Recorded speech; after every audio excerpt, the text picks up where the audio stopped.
हळद रुसली कुंकू हसलं या मालिकेच्या येणाऱ्या भागामध्ये जबरदस्त असा ट्विस्ट येणार आहे. तर प्रेक्षकांनो, इथे आता दुष्यंतने विरोधामध्ये बंड पुकारलेलं असतं. शेतकऱ्यांची होणारी पिळवणूक, त्यांना होणारा त्रास हा दुष्यंतला बघवत नाही. त्यामुळे इथे दुष्यंतचं मन पूर्णपणे पिळवटून गेलेलं असतं. त्यांच्या डोळ्यातून आलेले अश्रू हे आता दुष्यंतच्या मनावरती आघात करून गेलेले असतात आणि त्याला त्यांचं दुःख बघून त्याच्या मनाला वेदना झालेल्या असतात. आपली आई इतकी क्रूर असू शकते, शेतकऱ्यांना इतका त्रास देते हे बघून तो आता शेतकऱ्यांचा मसीहा झालेला असतो. आपल्या परीने जेवढं शक्य होईल तेवढं मी तुमच्यासाठी करणार. बाळजाबाईच्या विरोधामध्ये मी बंड पुकारणार.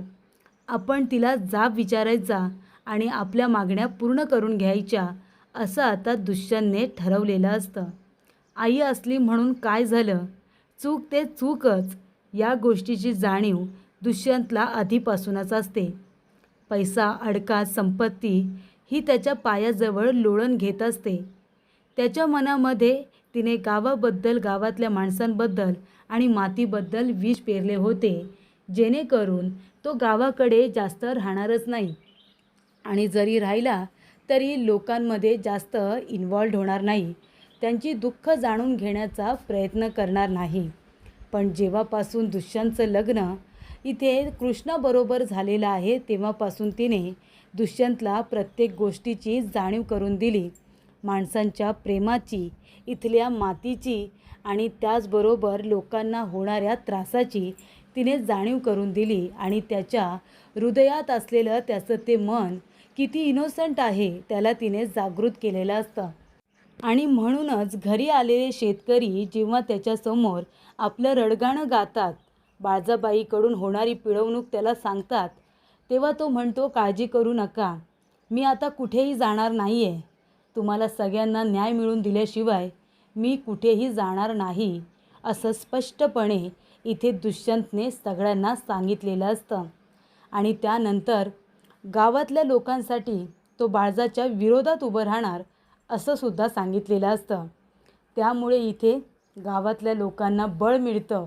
सगळेजण मिळून त्याला दुधाने आंघोळ घालतात आणि म्हणतात की आमच्यासाठी तुम्ही आवाज उठवणार ना, आमच्यासाठी तुम्ही खरे मसीहा आहात, आमच्या आवाजाला खऱ्या अर्थाने तुम्ही कंठ फोडणार आहात, असं सांगितल्यानंतर इथे आता गावातले लोक त्याचा जय जयकार करतात.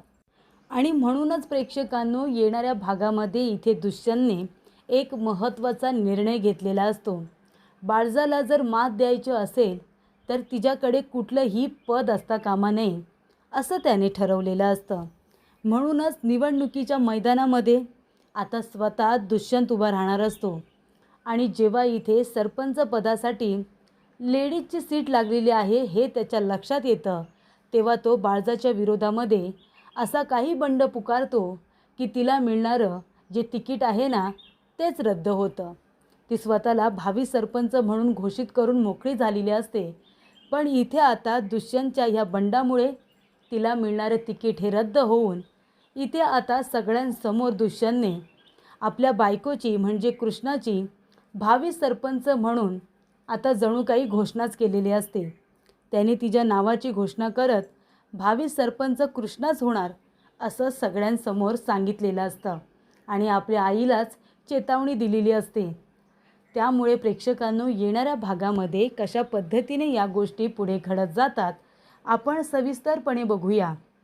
तर प्रेक्षकांनो, आपण बघत आलो आहे की जेव्हा शेतकरी शेती करत असतात तेव्हा त्यांना कधी कधी पुरेसा पैसा नसतो. मग गावामध्ये काही श्रीमंत लोक असतात, त्यांना इथे सावकार वगैरे त्यावेळेला म्हटलं जायचं. काही गावांमध्ये अजूनही ती परिस्थिती आहे की एखाद्या श्रीमंत माणसाकडून, सावकाराकडून अजूनही शेतीसाठी पैसे घेतले जातात.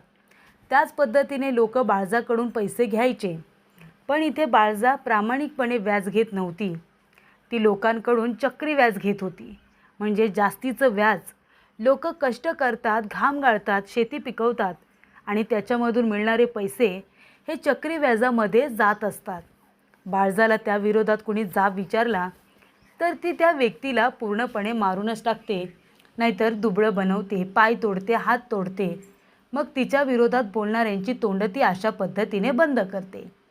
आधी या गोष्टीची जाणीव दुष्यंतला नसते, कारण तो शहरामध्ये लहानाचा मोठा झालेला असतो आणि तेव्हा शहरामध्ये गेल्यानंतर त्याचा पूर्णपणे आपल्या गावातील लोकांबरोबर असलेला जो काही संबंध आहे तो तुटलेला असतो. पण आता जेव्हा त्याचं कृष्णाबरोबर लग्न झालं, तेव्हा कृष्णा ही स्वतः शेतकरी असल्यामुळे, लोकांजवळ तिचा थेट संबंध असल्यामुळे लोकांच्या वेदना तिला कळत असतात. आणि मग इथे दुष्यंतला सुद्धा कळत असतं की आपली बायको परिस्थितीने गरीब आहे, पण लोकांसाठी झटत असते. त्यांच्यावरती अन्याय झाला तर अन्यायाविरुद्ध आवाज उठवते.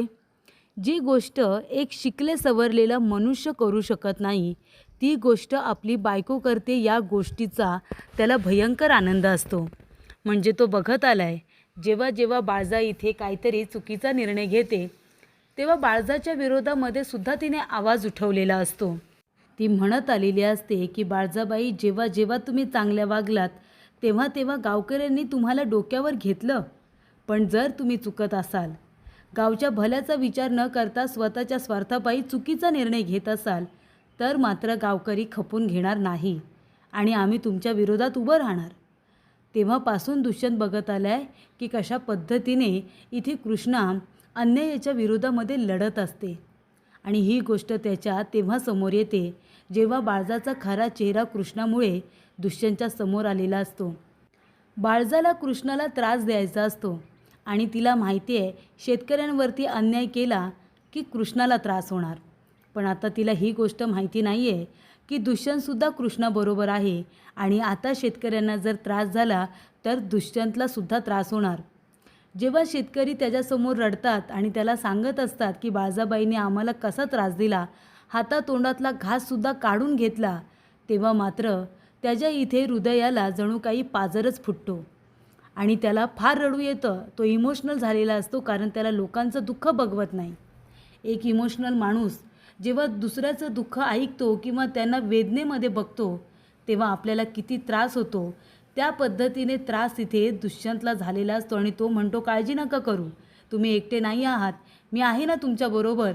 आता मी तुमच्यासाठी आवाज उठवणार, मी तुमच्यासाठी बाळजाबाई समोर लढणार, मी तुमचा आवाज बनणार. तुम्हाला जोपर्यंत न्याय मिळवून देत नाही ना, तोपर्यंत दुष्यंत रांगडे पाटील कुठेही जाणार नाही, हा माझा शब्द आहे.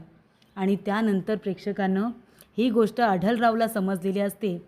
इथे आता गावकरी त्याला दुधाने आंघोळ घालतायत, त्याची मसीहा म्हणून छान अशी निवड झाली. आमचा आवाज आता कोण बनलं आहे, तर स्वतः दुष्यंत रांगडे पाटील आमचा आवाज बनलेत आणि ते अन्यायाविरुद्ध लढणार. ही गोष्ट आढळराव बाळजाला सांगतात आणि म्हणतात, याआधी 5 गावांचा जो काही आता खटला असेल किंवा 5 गावांची जी काही चर्चा असेल ती आपल्या घरातून व्हायची, रांगडे पाटलांच्या बंगल्यातून व्हायची. पण आता जी काही चर्चा आहे ती पारावरती होणार, निर्णय तिथे घेतले जाणार. ती म्हणते, कोण घेणार पारावरती निर्णय? तर शेतकऱ्यांना, गावकऱ्यांना एक नवीन आता सरकार मिळालेलं आहे, तो गावकऱ्यांचा आवाज होणार. कोण माहिती आहे का? दुष्यंत सरकार. असं म्हणाल्यानंतर बाळजाला टेन्शन येतं. बाळजा म्हणते, काय दुष्यंत माझ्या विरोधात जाणार? अजिबात नाही, तो माझ्या पोटचा पोरगा आहे, तो माझ्या विरोधात जाणारच नाही. हे सगळं त्या कृष्णानेच त्याला करायला सांगितलेलं असेल. आणि त्यानंतर इथे दुष्यंत म्हणतो, चला आताच्या आता जाऊया आणि बाळजाबाईच्या विरोधामध्ये बुंड पुकारूया. तेव्हा दुष्यंत, गावकरी आणि कृष्ण आलेले असतात आणि म्हणतात की आत्ताच्या आत्ता शेतकऱ्यांची ही पिळवणूक थांबवा. शेतकऱ्यांनी तुमच्याकडून कर्ज घेतलं आहे, त्याला चक्री व्याज लावणं बंद करा. फक्त व्याज घ्या आणि जोपर्यंत शेतकरी तुम्हाला व्याज देतोय, तुमचं कर्ज फेडतोय, तुम्ही त्याचं धान्य किंवा त्याला तुम्ही घरातून हकलू शकत नाही किंवा त्यांच्या शेतीवरती कब्जा करू शकत नाही. आणि जर तुम्ही आमचं नाही ऐकलं तर आम्ही न्यायालयापर्यंत जाणार. असं सरळ सरळ आता दुष्यंतने तिला सांगितलेलं असतं. आम्ही इथे कोर्टामध्ये जाणार, तुमच्या विरोधामध्ये आम्ही केस करणार, असं सुद्धा त्याने सांगितलेलं असतं. मग काय, बाळजा पूर्णपणे घाबरते. जर ही गोष्ट कोर्टापर्यंत गेली तर आम्ही गोत्यात येऊ, कारण मग आम्हाला पुरावे द्यावे लागतील आणि मग आम्हीच त्याच्यामध्ये अडकू. ही गोष्ट आता पक्षश्रेष्ठीपर्यंत कळलेली असते. कारण का, सगळ्या व्हिडिओ व्हायरल झालेले असतात. स्वतःचाच मुलगा बाळजाच्या विरोधात उभा आहे हे समजल्यानंतर इथे आता पक्षश्रेष्ठी स्वतः दुष्यंतला फोन करतात आणि म्हणतात की आम्हाला तुमच्यासारख्या माणसाची गरज आहे. कारण जर आता तिकीट बाळजाला मिळालं तर त्याची काही व्हॅल्यू राहणार नाही, कारण सगळेजण तिच्या विरोधात आहे. मग ती निवडून कशी येणार? नुकसान पक्षाचंच होणार. तेव्हा दुष्यंतला फोन केलेला असतो आणि सांगितलेलं असतं की आम्हाला आता पक्षाकडून तिकीट द्यायचं आहे, तर तुम्ही निवडणुकीसाठी तुमच्या आईला उभं करताय की तुमच्या बायकोला ते सांगा. तेव्हा तो म्हणत असतो की आजपासून मी एक निर्णय घेतला आहे. शेतकऱ्यांचा विचार करता असा एक आपल्याकडे सरपंच हवा, जो फक्त शेतकऱ्यांचा विचार नाही करणार तर त्यांच्या अडचणींचा, त्यांना काय हवं काय नको त्याचा, गावाच्या विकासाचा विचार करणार. अजूनपर्यंत आपल्या गावातला तो रस्तासुद्धा झालेला नाही आहे. तिथे पावसाळ्यात किती चिखल होतो, तर रस्तासुद्धा आधी केला पाहिजे असं दुष्यंतचं म्हणणं असतं. आणि तसा विचार करणारी एक व्यक्ती आहे, ती म्हणजे आपली कृष्णा. तेव्हा गावकरी म्हणतात की अगदी बरोबर. तेव्हा इथे दुष्यंत म्हणतो की मी माझ्या बायकोला कृष्णा दुष्यंत रांगडे पाटील हिला आता सरपंच पदासाठी उभी करणार आहे, लेडीज सीट लागली आहे म्हणून. तेव्हा इथे निवडणुकीच्या मैदानामध्ये आता त्याने निवडणुकीच्या मैदानातसुद्धा तिला हरवलेलं असतंच आणि घरातल्या मैदानामध्ये सुद्धा बाळजाला त्याने हरवलेलं असतं. तिचं आता तिकीट काढून घेतलेलं असतं. पक्षश्रेष्ठी बाळजाला तिकीट देत नाही आणि ते तिकीट आता कृष्णाला दिलं जातं. आणि त्यामुळे इथे आता दुष्यंत सगळ्यांसमोर हे घोषित करतो की आपल्या गावची भावी सरपंच ही कृष्णा रांगडे पाटीलच होणार आणि त्यासाठी सगळ्यांनी इथे तिला मतदान करायचं आहे, निवडून आणायचं आहे. आपल्या गावाच्या विकासासाठी, शेतकऱ्यांचं म्हणणं लोकांसमोर मांडण्यासाठी आपल्याला कृष्णासारखीच सरपंच हवी आहे असं आता गावकरीसुद्धा म्हणतात. तर अशा रीतीने स्वतःचा मुलगा दुष्यंत बाळजाच्या विरोधात जाऊन तिला इथे आता पूर्णपणे हद्दपार करतो आणि खऱ्या अर्थाने त्याने इथे न्यायाच्या बाजूने लढत गावकऱ्यांना विश्वास दिलेला असतो की जरी कुणी अन्याय करत असेल तरी तो सहन करायचा नाही, अन्यायाविरुद्ध आवाज उठवायचा, अशी हिंमत त्यांच्यामध्ये दुष्यंतनेच कायमस्वरूपी आणलेली असते.